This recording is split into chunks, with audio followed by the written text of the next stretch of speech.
जय श्री राधे कृष्णा सभी को। दोस्तों जो भक्त होते हैं, भगवान के जो भक्त होते हैं और जिनकी घर पर भगवत गीता रखी रहती है वह बहुत ही विशेष होते हैं। दोस्तों जो भगवत गीता जिन पढ़ते हैं, अध्ययन करते हैं, श्रवण करते हैं, उनके जीवन में बहुत ज़्यादा खुशियाँ आती हैं। दोस्तों जो भक्त अधिक श्रद्धा भक्ति रखते हैं तो वह भगवान के धाम को प्राप्त हो जाते हैं, और कम श्रद्धा भक्ति होगी तो वह अन्य लोगों को प्राप्त हो जाते हैं। गीता का जो अध्ययन करते हैं, श्रवण करते हैं, तो उनकी बात ही क्या निराली है। गीता को घर में रखने मात्र से ही यह बहुत बड़ा महत्व है। दोस्तों एक कथा है और बहुत सच्ची घटना है जो मैं आज आपको बताती हूँ। दोस्तों एक सिपाही था, वह रात के समय कहीं से अपने घर आ रहा था। रास्ते में उसने चंद्रमा के प्रकाश में एक वृक्ष के नीचे एक सुंदर स्त्री देखी। उसने उस स्त्री से बातचीत की तो उस स्त्री ने कहा, मैं आ जाऊं क्या? तो सिपाही ने कहा, हाँ आ जा।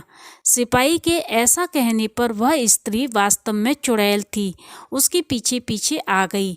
अब वह रोज रात में उस सिपाही के पास आती, उसके साथ सोती, उसका संग करती और सवेरे चली जाती।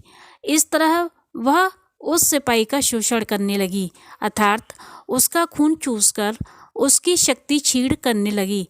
एक बार रात में वे दोनों लेट गए पर बत्ती जलती रह गई।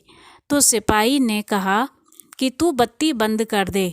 उसने लेटे लेटे ही अपना हाथ लंबा करके बत्ती बंद कर दी। अब सिपाही को पता चल गया कि यह कोई सामान्य स्त्री नहीं है, यह तो चुड़ैल है।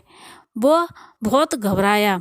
चुड़ैल ने उसको धमकी दी कि अगर तू किसी को मेरे बारे में बताएगा तो मैं तेरे को मार डालूंगी। इस तरह वह रोज रात में आती और सवेरे चली जाती। सिपाही का शरीर दिन प्रतिदिन सूखता जा रहा था। लोग उससे पूछते कि भैया तुम इतने सूखे क्यों होते जा रहे हो, इतने सूखते क्यों जा रहे हो, क्या बात है, बताओ तो सही। परंतु चुड़ैल के डर के मारे वह किसी को कुछ नहीं बताता था। एक दिन वह दुकान से दवाई लाने गया।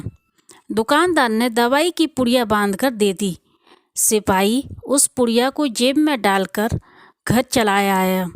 रात के समय जब वह चुड़ैल आई तब वह दूर से ही खड़े खड़े बोली कि तेरे जेब में जो पुड़िया है उसको निकाल कर फेंक दे। सिपाही को विश्वास हो गया कि इस पुड़िया में ज़रूर कुछ करामात है, तभी तो आज यह चुड़ैल मेरे पास नहीं आ रही है। सिपाही ने उससे कहा कि मैं पुड़िया नहीं फेंकूंगा। चुड़ैल ने बहुत कहा पर सिपाही ने उसकी एक बात नहीं मानी। जब चुड़ैल का उस पर बस नहीं चला तब वह चली गई। सिपाही ने जेब में से पुड़िया को निकाल कर देखा तो वह गीता का फटा हुआ पन्ना था। इस तरह गीता का प्रभाव देखकर वह सिपाही हर समय अपनी जेब में गीता रखने लगा। वह चुड़ैल फिर कभी उसके पास नहीं आई। तो दोस्तों ये है हमारी गीता का जो घर में रखने मात्र से हमारे सारे संकट दूर होते हैं। इसीलिए आप अपने घर में गीता यानी भगवत गीता ज़रूर रखें, और इससे हमारे जीवन में जितनी भी परेशानियाँ आती हैं सब खत्म हो जाती हैं। तो देखा आपने, ये जो हमारी कथा है छोटी सी, ये सच्ची घटना है। इसीलिए आप सभी लोग अपने घर में एक गीता, भगवत गीता ज़रूर रखें। श्री राधे राधे।